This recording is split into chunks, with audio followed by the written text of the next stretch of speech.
Tu corriges quelqu'un devant tout le monde. Il acquiesce, puis cesse de coopérer. Tu voulais corriger une erreur, il a surtout vécu une humiliation. C'est ce qui arrive à Léa et Maxime lorsqu'ils préparent un week-end avec plusieurs amis. Autour d'un dîner, Maxime annonce qu'il a trouvé le train idéal et commence à répartir les réservations. Léa regarde les horaires sur son téléphone et l'interrompt. Le train n'existe pas ce jour-là.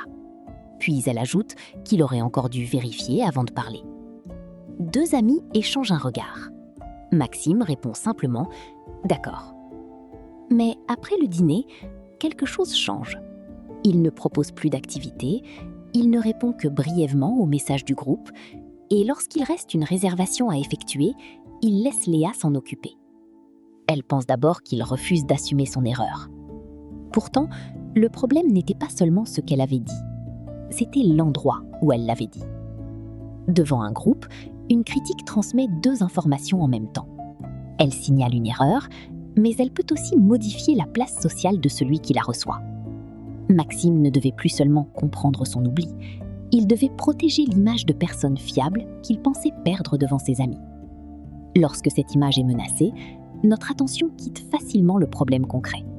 Nous cherchons à nous justifier, à contre-attaquer ou à ne plus prendre d'initiative pour ne plus risquer d'être exposés. Le retrait de Maxime n'effaçait donc pas son erreur. Mais il montrait que la façon de la corriger avait créé un second problème. Quelques semaines plus tard, le groupe prépare une nouvelle sortie.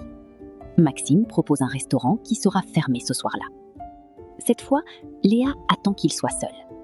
Elle lui montre l'horaire et lui demande s'il peut trouver une autre adresse. Maxime vérifie, corrige son message et propose lui-même une solution au groupe. Il n'a pas été protégé de toute critique.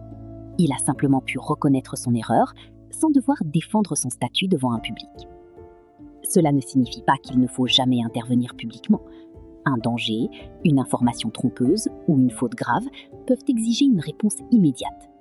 Mais corriger un problème et exposer une personne ne sont pas toujours la même chose. Une critique publique peut te donner raison devant tout le monde, tout en détruisant l'influence dont tu auras besoin ensuite.